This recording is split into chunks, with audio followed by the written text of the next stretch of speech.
This is The Extra Point, an Arizona's Family Originals podcast, sponsored by your Phoenix Suns. Yes, we're here. Welcome to the group chat. We're here with sports director Mark McCune, producer Matt Hippe, sports editor Joe Farris, and the one and only Julia Lopez from Chase Field. Julia, welcome. That was good. That was really good, Craig. Thank you. Why are we stopping? We need to keep going. No, we're not this stopping. Is great. This All is right. the beginning of it. I wanted to make sure I introduced great. you guys in style, and Thank I tried you. my best. You're our studio announcer. You're like that was- Letterman's guy. I was surprised at how good your voice is for this, Craig. Oh, well, Is I it a appreciate Wisconsin that. thing? Like you guys are both from Wisconsin? I think I it don't. is. I don't have a voice. I don't have a voice. You for could this. never do. I would never sound that good as Craig just did if I tried that. Well, I appreciate What that. is it about Wisconsin having like a guttural, like bellowing? Like, is it just like you're in a lot of loud bars in the winter because it's cold and you have to yell across the room to get anybody's attention? Like, what's the deal? That could be. Yeah, loud bars. Calling the dairy cows in. That's true. Yeah. Oh, Having yeah. a spotted cow, right? Oh, That's a thing. Yeah. so Matt had a snowmobile growing up. How old did. were you when you forgot your first snowmobile? That's probably 12 or 13. Did when you have to have got a it. license for that? Or like a Uh, class? Yes, I did have to take a class for it. I don't know if I necessarily needed a license. I may have, but I definitely took a class for it. And then you're just like, we were just go wherever right you on the want, trails. cruise through the woods. Yeah. Mhm. Yeah. There's several thousands of miles of snowmobile trails out there. Did you have a snowmobile? No, Craig? I did not have one. Shockingly, I lived there. I did not ski, and I did not have a snowmobile. And he doesn't like cheese. And I don't like cheese. Yes, Or Wow. beer. that's Or the very Brewers. strange. You like the Cubs. Right, I'm a Cubs fan too, so maybe I shouldn't have been born there. That's fine. I don't you got fit Packers in. and Bucks. That's enough. And Joe- Badgers. Joe, did you have a snowmobile growing up in the Bay Area? I did not experience snow very often. The first time I saw snow fall from the sky was like 2006 in Nashville. Oh man. Well, there's a lot of things falling from the sky in the Diamondbacks' heads these days. It's no good. So let's check in. Should we check in with Julia Lopez, who's live as we are recording this live? Julia, when on- did you get your yes. first snowmobile? Never had a snowmobile. I did snowboard as a kid, though. Snowboarded. I bet I you could see Julia that. could do because she scored the game-winning goal in the state championship in the New Mexico state championship soccer game, and good softball player. And is Joe? Is there audio okay? We can hear her? All right, Julia, you're at the ballpark. We are recording this, getting ready to post it here. Vibe check on the Arizona Diamondbacks after getting swept by the Marlins. What was it like inside the clubhouse today? Yeah, so the cool thing is we were actually able to talk to Corbin Carroll to talk about his injury updates, and it looks like he's going to start swinging the bat a little bit tomorrow. Obviously, he's working through that chip fracture in his left wrist, so he's definitely trying hard. He's going to do some dry swings and try to get back in there, but he should be good. And he says that he loves being out here at Chase Field during games rather than at Salt River Field because it just feels more like rehab when he's over there. So he wants to be around the team as much as possible. Yeah, and he's the dry swings. So they have the underwater swings you take, which I guess is a thing. I've never tried it, but he's definitely chomping at the bit to get back. He wants to make a push to play in the All-Star game. I don't blame him. He's played like an All-Star this year. They need him. Without Corbin Carroll, worst week of the season, gentlemen. I think so. I mean, it's not their first time being swept this year, though. So, I mean, I don't know. It feels like every week is the worst week, followed by the best week, followed by the worst week again. Well, and the interesting point about all of it is, as you read all the stuff on the internet, what's going to happen with the D-backs? Are they going to be buyers or sellers coming to the trade line? Because I don't know if they're going to catch the Dodgers. I don't know if they're going to catch the I Giants. think the Dodgers that ship has sailed. This is about the wild card. Yeah, they're definitely And not can catching they- the Dodgers. Can they get there? I mean, this series against the Giants, this might be like if Zach Gallen stays. I don't think he's staying. I think you get swept by the Marlins. That pretty much was the indicator over the weekend. Everybody's probably going to get shipped out of here. I could be wrong. I like a lot of these guys. I was really excited about this team. I'm very disappointed in how they've played, but look no further than the bullpen. 14 runs, 12 innings pitched. This weekend, Jalen Beeks, an ERA jumped from 2.92 to 4.74. You don't want to pile on a guy. You're allowed to have a bad weekend. But they also had the tying run on base every game of the weekend and couldn't punch it through. And it just, to me, it was a team that just did not have a killer instinct. And I'm going to just say it, a little soft. Like they just don't they don't get the job done. And having watched baseball for so many years, good teams know how to get the job done. And this team, time and time again, has not gotten it done. So then what do you think they need to do next? Should they sell most of the Yeah, I team think and they're see gonna. what they can do? I think come trade deadline, there's going to be numerous moves here, barring something crazy happening, which we're all here for. Okay, I mean, we like. I want this team to do well, but I think you're gonna have to ship off Zach Gallen. You're gonna have to Gino Suarez is the guy, and you're gonna have to restock the farm system, and then hit free agency in the winter, and try to put back together a team that can compete again. I think there are enough pieces here that you can sprinkle in other talent around them, and bring up some of the young guys and take another crack at it and try to open another window that's 3 to 5 years. Feels like a year late to trade Gallen. I don't know what his value is this year compared to this time last year would be. Right. Good point. But do you think the Arizona fans really want to wait another 3 to 5 years to see their team? Not when you just put $500 million in the stadium. I mean, that's the hard part is they have that big announcement and all that momentum on Friday, and they go out and get swept by the Marlins for the first time in franchise history. Joe, as a keen baseball observer, how excited are you as a Giants fan to be playing the Diamondbacks right now? Well, we can't hit at all, so I was gonna say, didn't the Giants just get swept we by the got swept Marlins by the too? Marlins. They're red hot. No one can stop them. What a train. What a force. No, we can't hit. Giants can't hit. Denny shout out. So, yeah, we're gonna get a lot of low scoring games maybe this week. But going back to the D-backs, I like a phrase someone once told me, like, give me evidence that you're a good team. And I don't think they've shown us, even before the injuries, that this was a good team. They've been sloppy, can't pitch, make errors, base running errors, and they're a game below 500. They can put up runs. You just give up too many too. Right. Julia, have they? So we have you zooming in from the ballpark here on Monday night. Do they show any evidence of being a good team and scoring any runs so far? I don't want to jinx it, but Ryan Nelson is looking pretty good right now. So he's doing pretty solid, and looks like the D-backs are trying to get after Logan Webb, who obviously is one of the toughest pitchers to hit with his sinker and slider going for him. But right now, knock on wood, it's 0-0. So we'll see how they do. But I'm with you guys. I feel like this is just one of those teams where you're like scratching your head. Like it's too many defensive errors. There's 5 errors over the last 3 games. That's not going to win you games. And then they walked 10 batters last game as well. So that's just it's really just hard to watch right now. Yeah, and on Sunday they squared up Cal Quantrill 3 times in the first inning. You're like, they're on him. They're going to score 15 runs, and it was 2-1. And then they had a blow up in the 8th inning and gave up 4 runs. So it's just the other story is they're hurt. The injuries in Chicago. I mean, you had Corbin Carroll go down. You had Naylor. I didn't check. Was Naylor spotted today, Julia? Is he like back in the lineup, moving around? Shoulder look okay? Pavin Smith is starting at first right now, but Naylor is working his way back.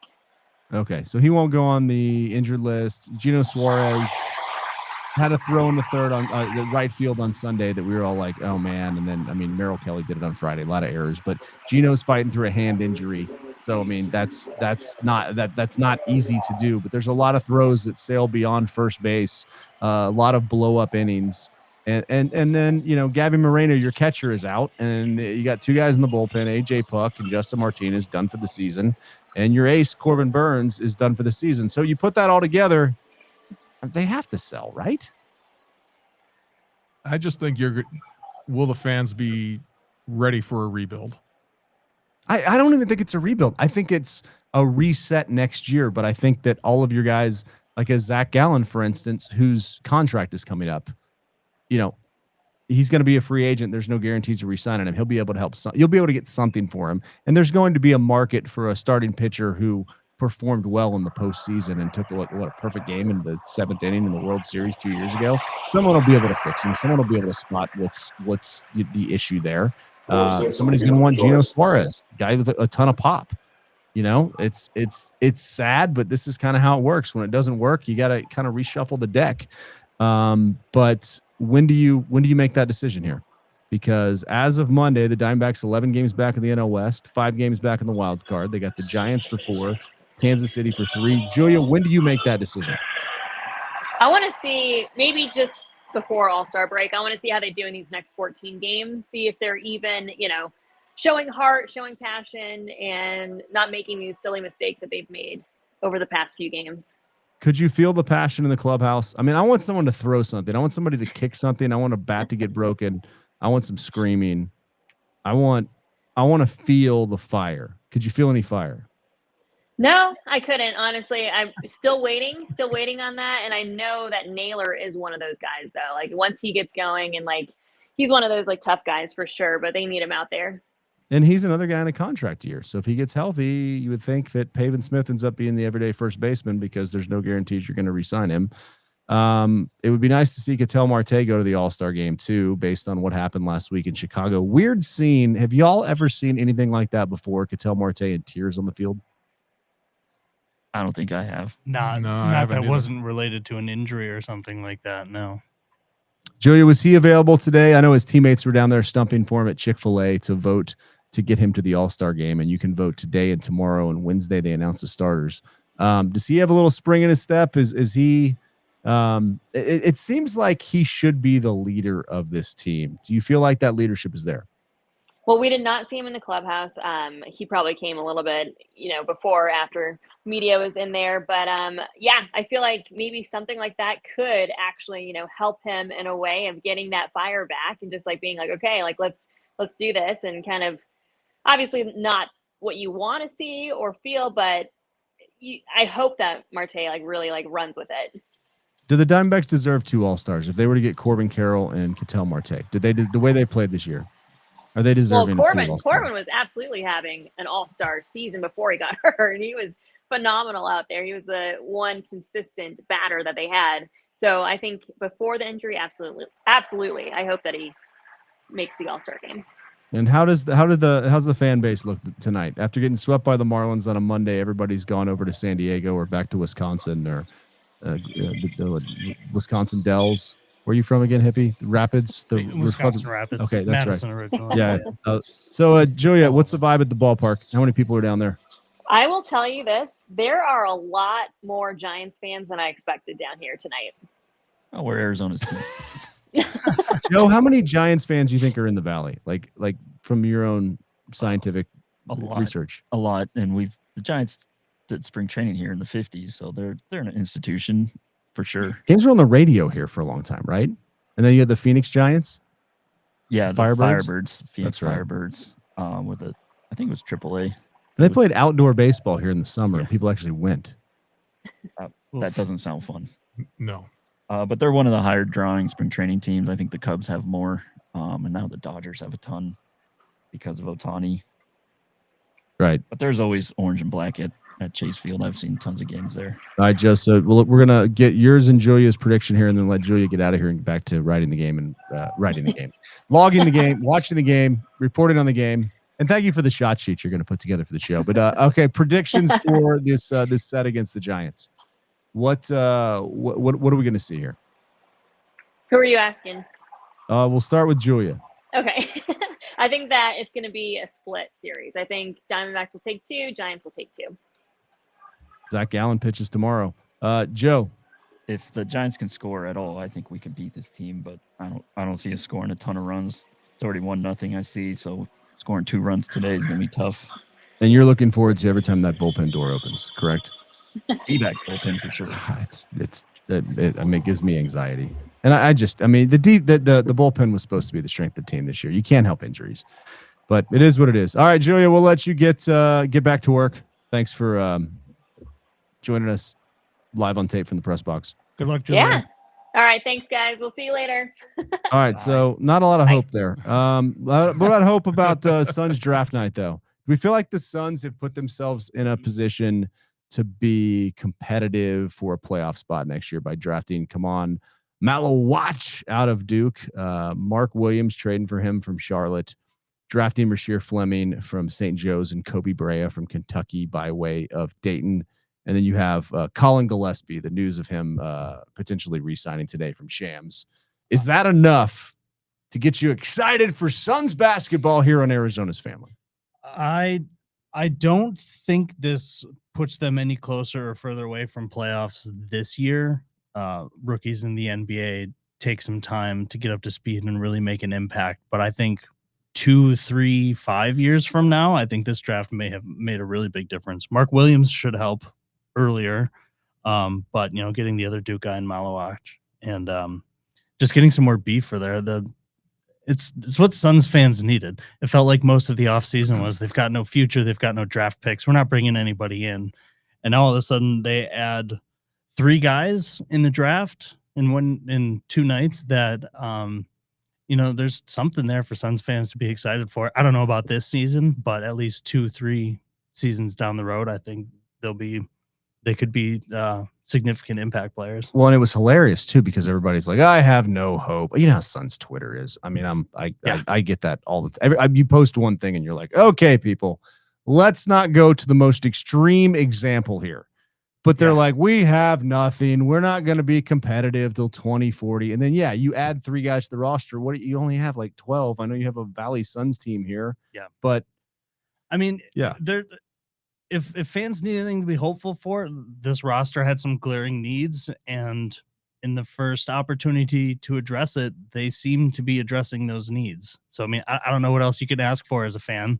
You got to have some patience, which is lacking in pretty much all aspects of everything nowadays. That's what makes sports great. Sports fans in particular. What have you done for me this very second, or you're a bum? So I mean, if there was no hope for the future before, there's got to at least be a little bit of glimmer, something to hold on to think about down the line that, well, maybe this can develop into something a little bit more that I don't think they had before. I feel like Wisconsin fans have more patience because y'all are so like nice and like maybe you're seething underneath this at the surface, but like what's Bucks and Brewers and Packers Twitter like? Well, whatever it is. I definitely think there is more patience. But I mean, our teams have also seen a lot longer periods of success and drought. I mean, Packers won the first 2 Super Bowls. Talk to anyone who was alive in the 70s and 80s. That was an embarrassment of a franchise. Yes, it was. Except for Chester, what was the kicker's name? Chester Yes. When he had glasses and scored, and a minute later he had snorted cocaine at halftime. Up. Yeah, that's probably the best moment that y'all had. And then the Eddie Lee Ivory, you're forgetting about. Oh yeah, Lynn Dickey. Yes, Lynn Dickey. Bucks get a championship once every half a century, so you just gotta wait. You just gotta have patience. Brewers make the fall fun until they fall flat, and then Brewers are good until the All-Star game, and then they fall apart after that. They've been in the playoffs, and they get everybody fired up, and then it's a huge disappointment, and then your manager joins the Cubs. Yeah. The Diamondbacks. I didn't mind that at all. I was happy to have Craig Counsell come. How did you become a Cubs fan from Wisconsin? There's a lot of them there. There's a lot of them. My dad brought me up when I was a little kid. He used to listen to WGN on the radio. There's almost as many people from Chicago in Wisconsin as there are here in Arizona. They just go north because it's nicer and cheaper and the people are nicer. Yeah, it is. They go up to Lake Geneva, they go to Door County, and then they say, wow, there's a lot less traffic and things are a lot more affordable here. Vince this Lloyd, is way Lou better Boudreaux. than Chicago. I know you know those names. I want to go to Door County. Joe, have you been to Door County? I haven't. I've only been to Milwaukee, I haven't even been to Milwaukee. I've been to Green Bay and Wausau.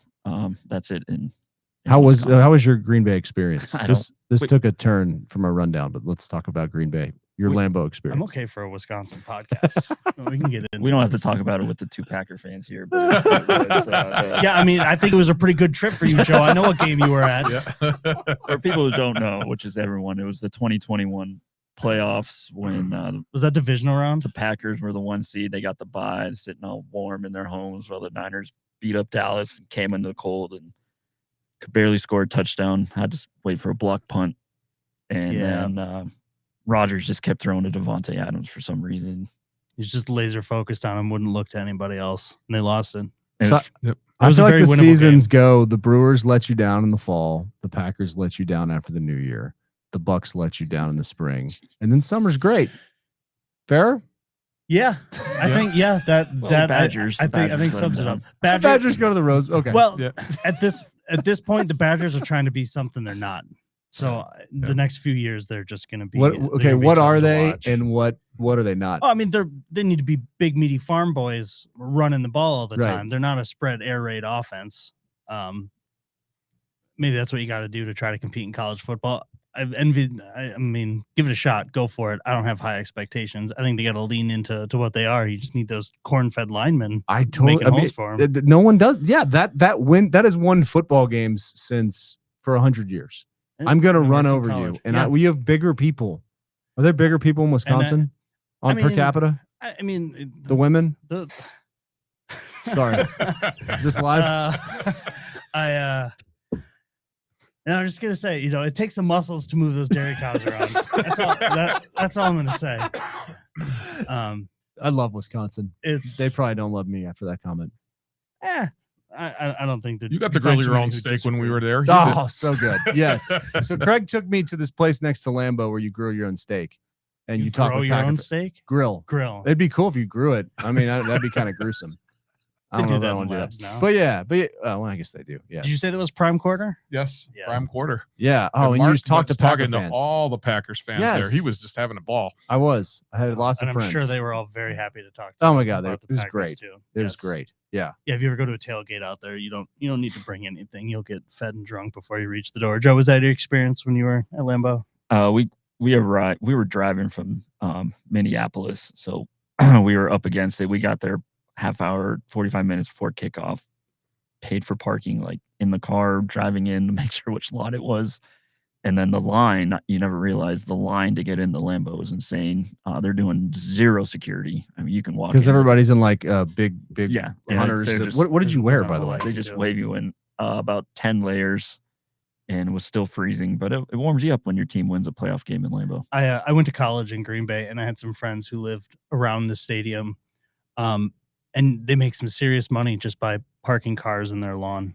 Like, what do you charge? What like a depends how close spot? You are. I think they were a few blocks away, but you could charge $20-$30 a car. Mm-hmm. You could pack 6, 7, 8 cars in. That's a couple $100 on a Sunday. And that used to be like a mortgage payment, but now all the houses are like getting bought up, and it's not quite the same. There are all these big short-term rentals that are like $1,600 for whatever. Come on, Green Bay. They built them up. They look really cool when you drive down Lombardi Ave there, all built up on the side. They look really cool.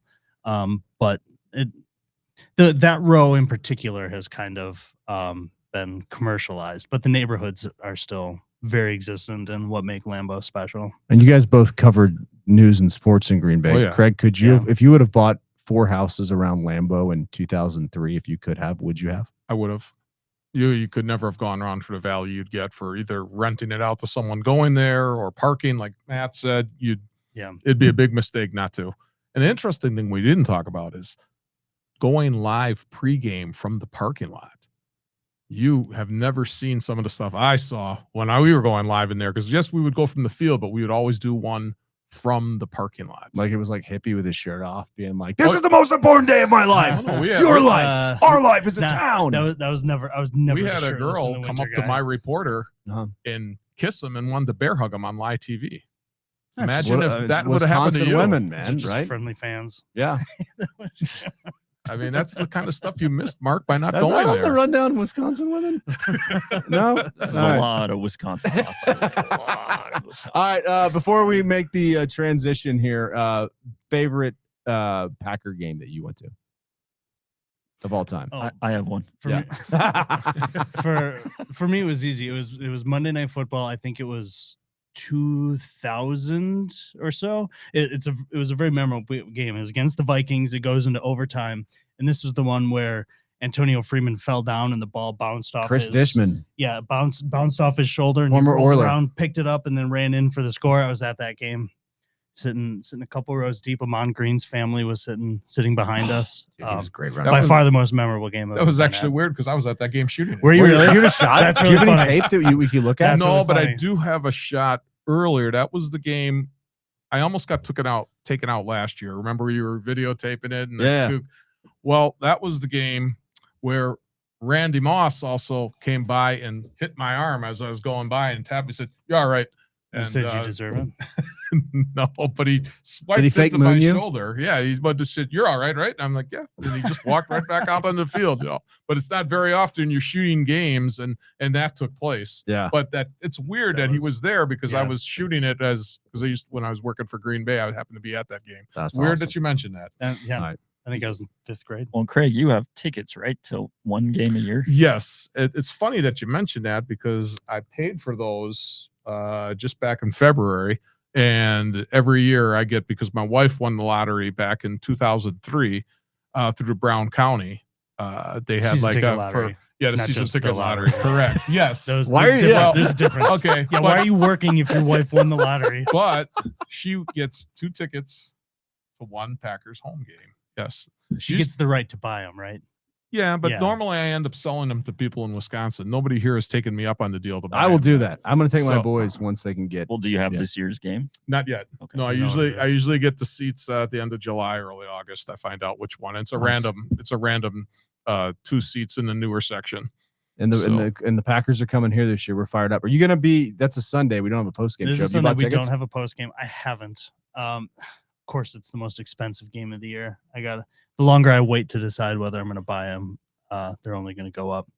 Maybe the year will start and they'll both suck and I can get them for cheap. Like, because you saw that Thursday night game that was the Yeah, it was that- crazy finish. Do you feel like you have to go again? Like, I feel like I don't have to go to a Texas game, a big one, because I saw Texas USC, Right there. and I'm like, I don't know that it's going to get any better than this. I Yeah. would love to go, but I'm not going to Yeah. break my bank to go. That was also a great game and would have been my second answer for most memorable game I've been to.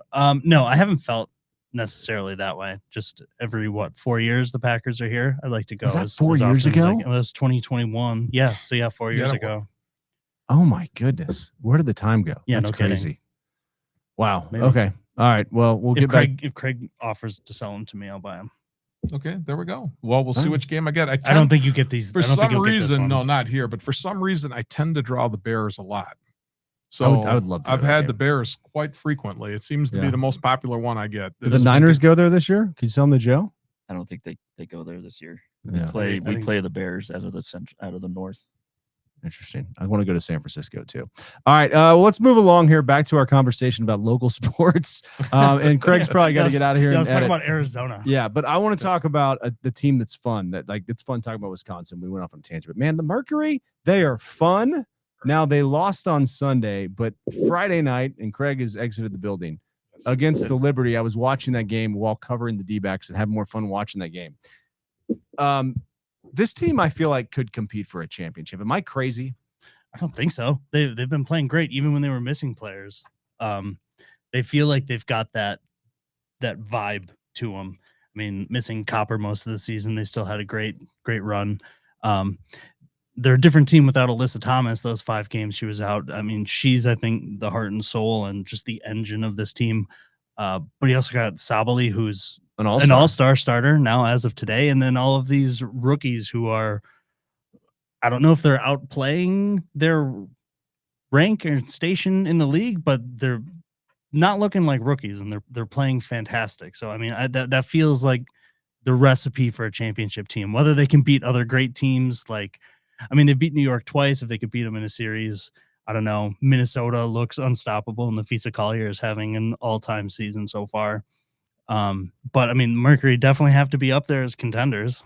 Well, without a doubt. and it's interesting that the way the WNBA just rocketed and with the Valkyries this year and the WNBA expansion with, okay, so let's get these right. Okay, so the Valkyries, Joe, your team, how many people are they drawing tonight? 18,000. They've had 10 straight sellouts. They're 7-3 in ball holla. How, okay, so do they sort of take the place of the A's leaving? Where do they sort of fit in with the Bay Area sports dynamic? I've read about it a lot, and it's a whole new audience. There's only there's a few crossover from Warriors, but someone said it was Tara Vanderveer from Stanford that really built up the women's college game and fans, and then, you know, in the LGBTQ community, it's pretty massive in the Bay Area, so they're obviously showing up. And then I've just seen just fans going, like, they want to be part of it, and they you know, they've said, like, teams have looked up at the scoreboard like, we won this game, right? And these fans are going absolutely nuts. And now it's just like the team and someone made a point, like, a brand new team is everyone else scraps, and these girls were scraps on other teams, and now they're playing in front of 18,000 fans. There's That's awesome. foreign players, and it's just, for them, they play out of their minds at home, and it's pretty cool to see, even though I haven't seen them play, but other than highlights. Steph Curry was there last night, so the whole area has bought in, which is cool. And I was at the Mercury game last night, yesterday. Scouting for the Valkyries. Yeah, scouting for my fantasy team because the Aces. Dude, I won this week. He's My- not joking, by yeah. the way, that he's actually on a WNBA fantasy football, Yeah, fantasy the whole- basketball league. Yeah, it's The department is. I mean, yeah. yeah. I You missed were that. in I was, Greece. I was on my honeymoon. Do you want want to? I don't think it. Nick is really managing his team. By the way, do you want to? Jump on No, that? I don't Take want over? his scraps. Okay. No, I'll get in next I've year. got Kalia Copper. I'll Yeah. get in next year. Sorry, you were on a boat, It's and I sent fair. you. I was like, he's probably not checking his email, No, but it's I don't fair. want to I text wasn't. him. I wouldn't have been a part of it. I don't blame you at all for moving on without me. Do you want to help me manage my team? That's okay. Okay. We're going all the way with Copper. All right. So, but back to our expansion conversation. Well, I want to talk about the Mercury and like that crowd yesterday. They announced it as 13,000, which is a sellout, and they were loud. They were boisterous. They got into it. Loud. The game was tight in the first half, and then the Aces went on a run, and then the Mercury countered. It was one of the better basketball games I've been to, and they had a shot to win it at the end, and they missed 2 shots, but it's a great atmosphere here too. So definitely the X Factor are an X Factor. Well, and I feel like the Rattlers going out west really kind of opened up. Not that the people weren't going to the Mercury, but it's a thing to do downtown, and the Rattlers were kind of a thing to do downtown. And now that's west, and this is downtown. It's the only game in town. It's when the Diamondbacks are gone, especially, or bad, like we're talking about. It's the summer. It's free air conditioning if you pay for a ticket, and it's fun. And they have some shooters, and what they've been able to put together around Alyssa Thomas and Satu Sabali and Kalia Copper. This team is a contender. And you couple that with, Caitlin Clark and this WNBA kind of being on a rocket ship right now, and you got expansion in Golden State. Toronto's coming. Cleveland, Detroit, Philly, and Portland. The WNBA seems like it's going to the moon here. Yeah, to 18 teams. Well, I mean, hopefully it can build on this momentum that they've created in the last. I mean, in 3 years ago, I don't think anybody saw this going the way it has. And then now we're looking 5 years out from now, and they're growing by 33% the number of teams. 50%. You go from 12 to 18 teams in 6 years. I hope they sustain it. I think they will. I think the stars and the personalities and the corporate support is there, so I think it will sustain. And it's got to be exciting. The thing I'm curious about is when you go up to 18 teams, do they keep expanding the schedule? Because, I mean, they've gone from 30 to 40 to now 44 games in the same amount of time that they were doing it before. A lot of players have a lot of thoughts on them, on that, mostly negative. And so then the NBA, WNBA starts running into challenges of, maybe they could do still the same number of games, but there's a wider variety. The teams aren't playing each other as many times as they do now. But if you start expanding the season either earlier, they're cutting in to the NBA season, or you go later, you're in the NFL season. Right. And that's what you don't want to go up against that, but it's a different audience. They want to avoid. It is. Somewhat, yes. You have the WNBA has their core audience that maybe isn't as much of an NFL crossover, but I think a lot of the big support and this big swell they've had lately has been from those other sports fans who are tuning in. That when you get into those seasons, they maybe not. Maybe the season's good enough and the playoffs are compelling enough to get people to watch, and you schedule it the right way. You find those Tuesday, Wednesday gaps in the week when the NFL's not, trying to take over the calendar. But it'll be interesting to see how they do it, how they keep growing with this, because the league's definitely going through some growing pains right now. Well, they're growing a lot. Players have a lot of thoughts. They have a new CBA coming in. It's just going to be interesting to see their approach and what the next steps are and how they move forward. It seems like the league will look totally different next year. The Valkyries could sign 5 stars and go to the moon as well, because everybody's on a 1-year contract. Yeah, almost everyone's going to be a free agent this year. And then you'll have 2 more teams coming in. I mean, so what? For the rest of this decade, we're going to have an expansion draft every year, pretty much. Someone mentioned that in the Valkyrie subreddit, which, yes, I look at. They're like, do we have to give up players in expansion when we're an expansion team? And they probably do. I would imagine, once you're established. Wow. Yeah, I mean, they can probably protect Houston, because Houston needs a team back. Like Comets, bring them back. Comets. And hopefully they get paid more and don't have to go overseas as much. And like this is, I enjoy the WNBA. I enjoy watching the WNBA. I'm excited it's growing. It's just one more thing to rally around as a community. And I'm excited about the Mercury taking on Paige Beckers in Dallas this week. I'm excited to see her. Yeah. Well, and that's the thing too about the Mercury. They have exciting players, and then they're playing these other teams that have exciting players. So yesterday on the court, there were like 5 great players that you get to see and watch. And Asia Wilson is just an incredible, just how she uses her height. She'll just stand under the basket when someone else shoots on her team with her hands up in the air. And like the ball, inevitably, she'll either tip it or grab it. She had 18 boards. Well, and you don't see that in the NBA. No. Half the time it's load management and guys aren't playing. Yeah. You see the stuff. That's the best part about this. Every game you're like, I feel like it's rare. Maybe, you know, Alyssa Thomas sat out because she was injured and Clea Topper did. But most of the time you're seeing like the Liberty came here and they brought the stars. Yeah. I was watching her minutes to see how they manage it. And she played the whole first quarter, all of the second quarter except the last minute. And then, she played all the first quarter except the last minute, sat for 2 minutes in the second, played the whole half, and then did that again. So she sat for 6 total minutes and was just. This is Wilson? Was insane out there. The Aces' 3 best players played like 35 of the 40 minutes. I mean, she's a Can you do perennial that? MVP candidate for a reason. All right. Aces, Liberty, Mercury. Aces are having kind of a weird season. I mean, they're slightly over 500 at this point. Yeah, they have to have an adjustment without Kelsey Plum. Yeah. Asia missed a couple games. Yeah. But they're just as good as they've ever been. They're on their way up. They have all the talent and the coaching is great. And the coaching is great. But even Tibbetts made some great adjustments. He put in Kalani Brown, and she just engulfed Asia Wilson in the fourth quarter. That's because her dad PJ couldn't even get a ball to her, and she was on the board. she kept getting cut. Kalani Brown did. It's crazy. I mean, yeah.